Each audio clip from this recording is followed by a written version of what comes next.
आहे. पोलिसांनी पण त्यांची कारवाई केलेली आहे. पोलिसांनी पण 11 का 9 काहीतरी नावं दिली होती. त्याच्यातले 9 लोकांना अरेस्ट केली, 9 लोकांना वर कारवाई केली, FIR केली. त्याच्यामध्ये एक व्यक्ती त्या नावाची नाहीच आहे म्हणून पोलिसांनी सांगितलं आणि एक व्यक्तीचं पण नाव चुकलंय असं त्यांनी सांगितलं. तरी देखील मी गाडगे भेटल्यानंतर मी तिथल्या एसपींना फोन लावला लातूरच्या आणि त्यांना सांगितलं की ही घटना घडली, ही बरोबर नाही.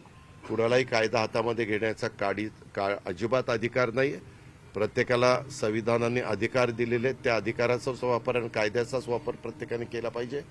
जो कायदा हातात घेण्याचा प्रयत्न करेल त्याला योग्य ती कारवाई झाली पाहिजे. अशा प्रकारची आमची चर्चा झाली. इतर पण काही त्यांनी गोष्टी मला बोलून दाखवल्या. मी त्यांना म्हणलं की मी त्याच्या संदर्भातले जे काही असेल ते मंगळवारपर्यंत त्याबद्दलचं निर्णय घ्यायचा आहे. कारण मुख्यमंत्री आज देखील दिल्लीतच आहेत. कदाचित ते उद्या येतील, परंतु मी उद्या पुण्याच्याच दौऱ्यावर आहे, परवा मी अहिल्यानगरच्या दौऱ्यावर आहे. मी सोमवारी गेल्यानंतर मग ह्याबद्दलच्या बाकीची चर्चा मला करायची, ती म्हणजे माणिकराव कोकाटेंशी पण करायची, इतरांशी पण काहींची करायची. ती करून त्याबद्दलचे निर्णय मी मंगळवारपर्यंत घेईन. रोहित पवारांनी ट्विट केलं की बरेच मंत्र्यांचे फोन स्विच ऑफ नाही, काही विकेट पडणार असे बोलत. त्यानंतरच माणिकराव कोकाटेंच्या मी सांगितलं ना की त्या संदर्भामध्ये मी सोमवारी मुंबईला जाणार आहे. राज्याच्या आरोग्य विभागाचा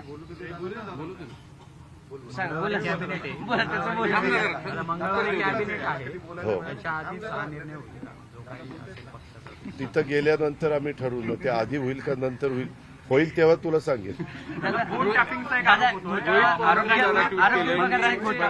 आरोप करतोय की काही मंत्र्यांचे फोन टॅप होत आहेत, त्यामुळे हे मंत्री फोन बंदच करून ठेवतात आणि अशी शंका त्यांनी ट्विट केलेलं आहे. का मी तुम्हाला सांगू का, कुणी आरोप करण्याचा प्रत्येकाला अधिकार आहे. तुम्ही पण कुणी पण आता काही आरोप करू शकता. तुम्ही ते करणार नाही हे मला माहिती आहे, पण त्यातला भाग सांगितला. परंतु आरोप करणाऱ्यांनी काही प्रूफ दिलं पाहिजे. काय होतं, आरोप करायचे आणि प्रूफ काहीच द्यायचं नाही. काहीतरी दाखवलं पाहिजे ना की हे अशा अशा पद्धतीनं होतं, तर त्या आरोपाला मध्ये काहीतरी तथ्य पुरावा तर काहीतरी पाहिजे. एक फक्त जास्तच आरोप करायला लागले.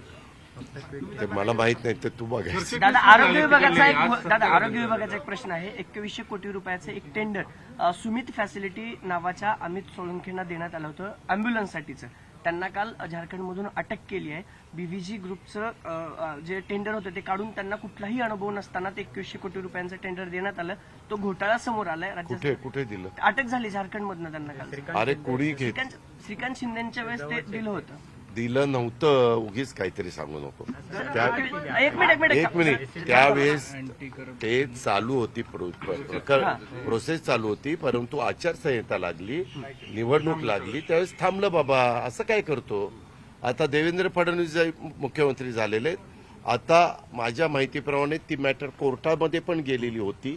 कोर्टाने पण त्याच्याबद्दलचे काही त्यांचं मत आहे ते त्याच्यामध्ये सांगितलेलं आहे. आता तुम्ही आता वेगळी माहिती देता. उद्या शनिवार आहे, रविवार आहे, परवा, पण सोमवारी गेल्यानंतर मी त्याच्याबद्दलची माहिती घेईल.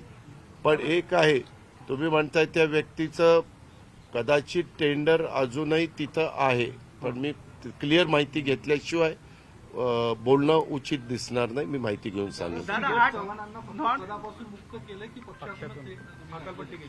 आता सध्या पक्षातनं मुक्त केलेलं आहे. पक्षातनं नाही, सॉरी, पदावरून मुक्त केलेलं आहे. पक्षात आहेत, परंतु ते पण मला अजून भेटलेले नाहीत. पण मी त्यांना भेटल्यानंतर मी काय ट्विट केलं पत्रकार मित्रांनो, तुम्ही ते सगळं पाहिलेलं आहे. आणि त्याच्यामुळं आम्ही ज्या भूमिकेतनं चाललेलो आहे, शिवशाहू फुले आंबेडकरांची विचारधारेतनं, त्याच्यामध्ये हे कुठेही बसत नाही. नियमात बसत नाही, संविधानात बसत नाही, कायद्यात बसत नाही. कुणीही हातामध्ये कायदा घेण्याचं कारण नाही. हा, दुसरं ऐका, दुसरं मधल्या काळामध्ये मला मुंबईच्या पत्रकार मित्रांनी विचारलेलं होतं, तुमच्यातल्या एका आमदाराच्या भावावर काही त्यांनी फायरिंग केलं म्हणून. त्याच्यानंतरची सगळी वस्तुस्थिती मी माहिती घेतली. 4 लोक होते, त्याच्यामध्ये मांडेकर आडनावाची पण व्यक्ती होती, पण तो त्याचा सख्खा भाऊ नाहीये. सख्खा भाऊ, अरे सख्खा भाऊ नाही म्हणून सांगतो ना, भावकी आहे. त्यांनी काय सांगितलं? माझे 4 भाऊ आहेत असं ते काल म्हणाले आणि त्यातले काही देव असू शकतो, काही चोर. एक मिनिट, नाही त्याच्यामध्ये नाही रे बाबा, त्यांना मला जी माहिती मिळाली ते चुलत भाऊ आहे. तुमची पीसी झाल्याच्या आधी एक मिनिट, त्यांनी काय माहिती दिली ती तुम्हाला माहिती आहे? मला माहिती जी मिळाली ते त्यांचा चुलत भाऊ आहे. मी पोलिसांना सांगितलं कुणाचा चुलत भाऊ असू द्या, सख्खा भाऊ असू द्या किंवा कुणी असू द्या, कारवाई झाली पाहिजे. सर्वांना त्याच्यामध्ये अटक करण्यात आलेली आहे. 3 का 4 दिवसाचा रिमांड त्यामध्ये मिळालेला आहे. वेपन कसं वापरलं, त्याला अधिकार आहे का काय, त्या सगळ्या गोष्टी बारकाईनं बघायला सांगितलेल्या आहेत. मध्ये लगेचच तुम्ही बातमी काहींनी लावलेली होती की त्याच्यात एक महिला जखमी झाली. कुणीही महिला जखमी झालेली नाहीये, पण फायरिंगचा आवाज आल्यानंतर एक महिला तिथं बेशुद्ध पडलेली होती, परंतु नंतर ती शुद्धीवर आली. ती धडधाकट आहे, तिथं काही तिला झालेलं नाहीये.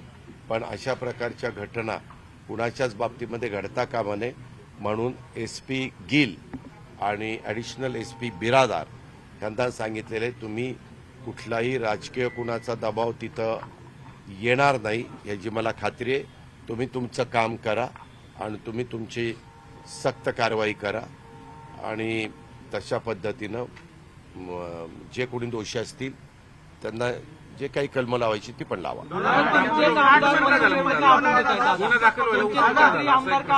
उशीर झाला. कुठल्या आमदार अडचणीत आले? मांडेकरांचाच विषय. एक मिनिट, उद्याच्याला तुमच्या चुलत भावानी कुठं गोळी झाली तर तुझा काही संबंध आहे का? तुझा काही संबंध आहे का? हे का त्या व्यक्तीने कुठं काही चूक केली का? अनेकांचे अनेक नातेवाईक असतात.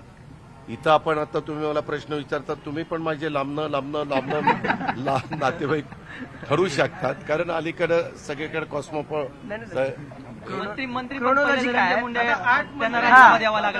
एक मिनिट थांबा.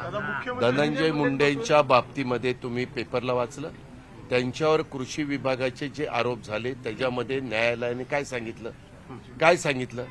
त्यांना त्याच्यामध्ये कुठंही क्लीन चिट दिली, कुठंही त्यांचा दोष नाहीये. परंतु जी काही बदनामी व्हायची ती तर झाली.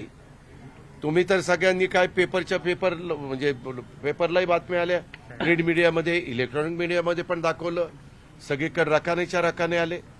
आता अजून एक त्यांच्या संदर्भातली गोष्ट आहे, त्याच्याबद्दल पण कारवाई पोलीस यंत्रणा त्यांच्या पद्धतीनं करते. ह्याच्यातनं तर त्यांचं क्लिअर आलं, पण क्लिअर येण्याच्या करता त्यांना जो त्रास सहन करावा लागला, त्यांना जो मनस्ताप झाला, त्यांच्या परिवाराला जो मनस्ताप झाला, तो पुन्हा भरून येऊ शकत नाही ना बाबांनो. अन्याय नाही.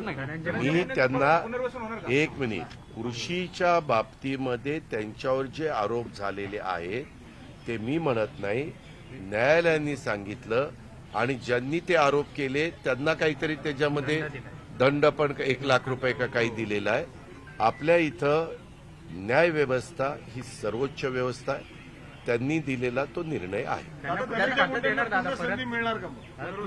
त्या संदर्भामध्ये अजून एका गोष्टीच्या संदर्भात माहिती आम्ही घेतोय, त्याचे पूर्णपणे मला वाटतं न्यायालयीन चौकशी चालू आहे.